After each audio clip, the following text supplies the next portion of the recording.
The first couple of scenes where we see a spaceship with a lot of passengers strapped in, and there were masks for them to breathe oxygen, and the actual spaceship has a light track that actually goes up into the space, and all of these small things that are really unfamiliar, but at the same time it felt familiar because it feels like they're just going on a plane ride or a train ride. And all of this, I felt really good about it because they kind of melded how real life might actually be like when you actually go up into space. I like that. Also, coming into it, the conversations, the people are very diverse. There are a lot of people coming in from different parts of the nation, and they just talk with their own native tongue. And they understand each other because they have translators.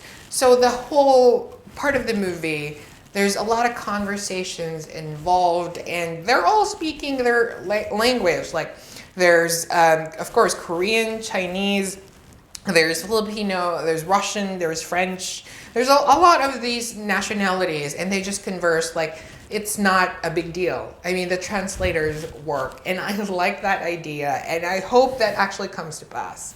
So, yeah, in case you haven't figured it out, hi, I'm MC Lorenzo, and today I'm reviewing the Korean movie Space Sweepers.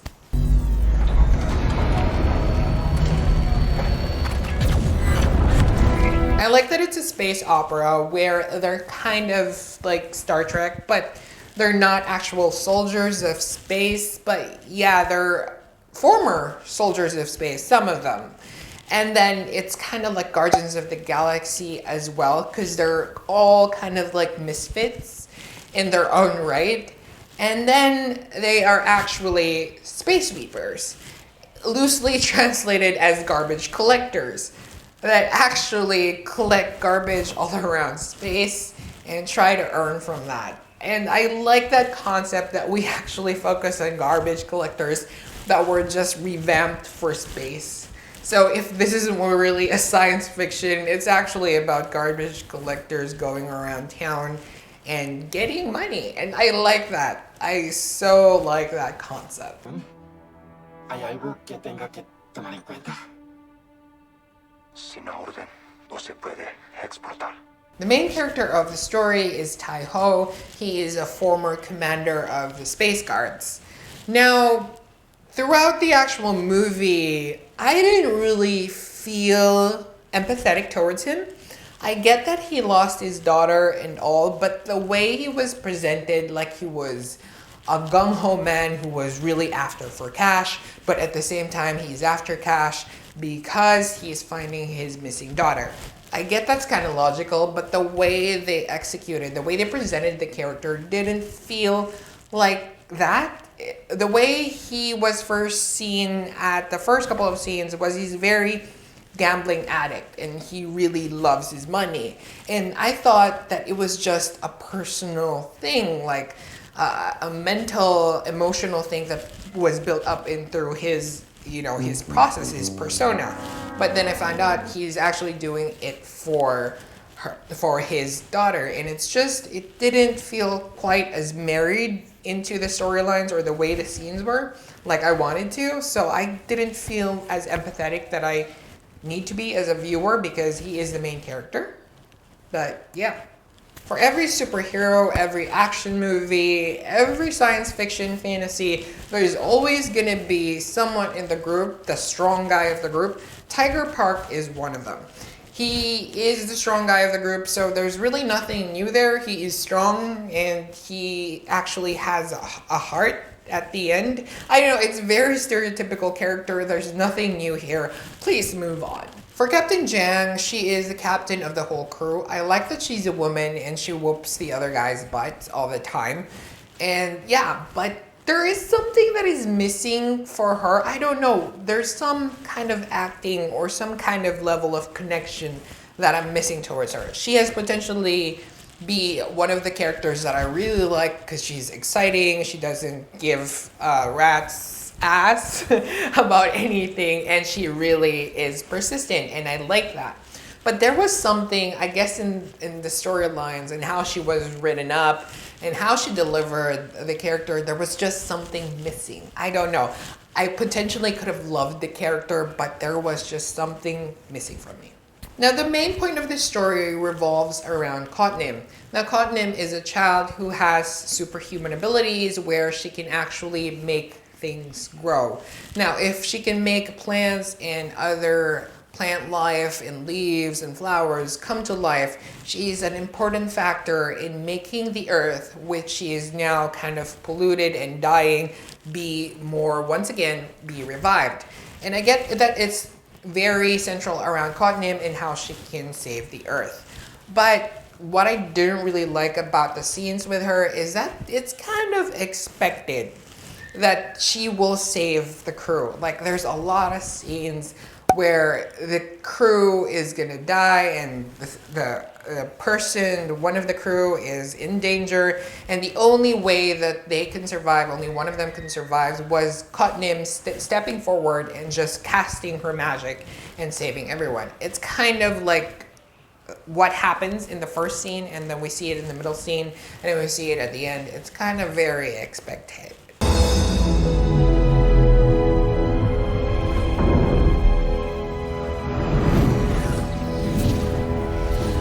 I give this a rating of 3 out of 5. What I really like about the whole movie is the character Robot Bubs. Now, Robot Bubs is actually a female. The first time I saw him or her I thought that he was a he. Then I found out that the character personality of the actual robot considers herself as a female, and that was kind of surprising because when you see a lot of this space opera stuff, kind of like Star Wars, you see R2-D2, CP3O, all of them considered as a male, and this one is actually a female, and that's kind of surprising, and I like that. And I like that her dream is to become a woman. It's kind of like a modern day Pinocchio. Instead of a Pinocchio who lies a lot, we have a woman who likes money and swears a lot. And I like that concept. Another thing I like about the movie was that it's very embracing of culture. Because there was no language barrier between the characters, they spoke in their native tongue. And it was English, it was Korean, it was Chinese, it was Japanese. It's all of these things that are mixed together, and at the same time, you think it would be different, it'd be hard, but then the way they executed it, it's very holistic, and I like that approach. What I didn't like about the movie was the fact that it was more about the science fiction, the graphics, the effects, rather than the actual characters. The characters felt a little bit like not really well written, like there was something about them that needed a spark, needed an X factor, and I didn't really get to embrace them. They were not really relatable in some aspects. It just didn't work. There's something about the logic or the storyline behind Tai Ho's daughter, Soo-jin, about how she is lost and then how she can actually be recovered through money. I didn't really get the science fiction laws that were behind them on the actual specifics of how that can happen. They never explained that thoroughly. And I'm gonna spoil this, when they actually meet up towards the end, Soo-jin and Tai Ho, the conversations around that, I didn't know how that happened or how it came to be, and it's just kind of forced into it.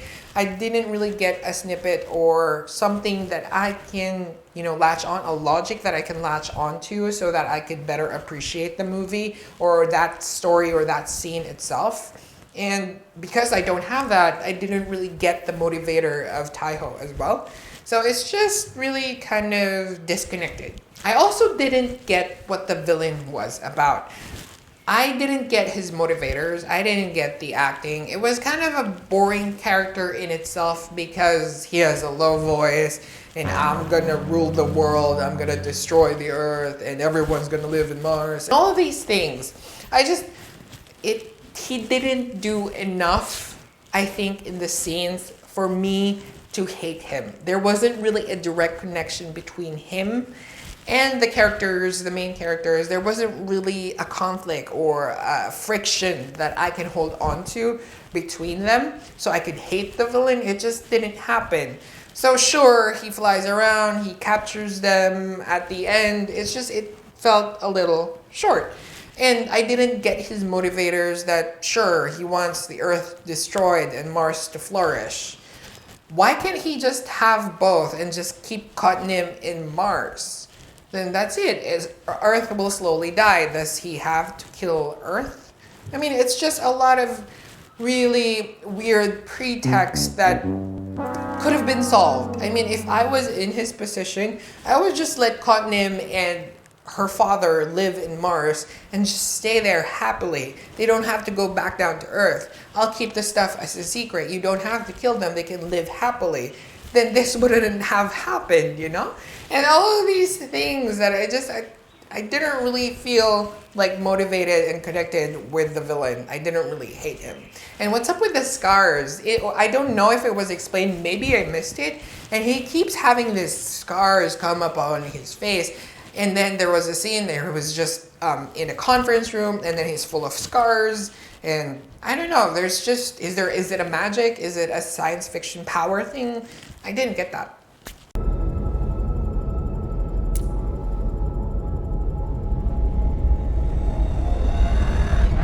My recommendation is definitely watch it. It's less than 2 hours. I kind of fell in love with the graphics and science fiction of it all rather than the characters. So it's very action-packed. There's a lot of graphics. There's a lot of cool stuff going around. So that in itself is worth watching. But if you're looking for something that's more dramatic or something more heartfelt, this isn't the movie because I don't really care about much of the characters. I like the robot, but then that's it. If you found this video helpful and enjoyable, do give me a like. If you want to see more reviews of Asian drama TV series and films in the future, definitely hit that subscribe button and that bell button to be notified of my latest videos when it actually arrives. I leave you with my favorite scene. My favorite scene is actually Robot Bubs getting a harpoon, jumping from spaceship to spaceship and harpooning them. I like that it's kind of like a sea, but at the same time it's on space, and she does that so very fun, and there's a lot of action in it, and it's a lot of explosions. Who doesn't like explosions like that? So yeah, that's it.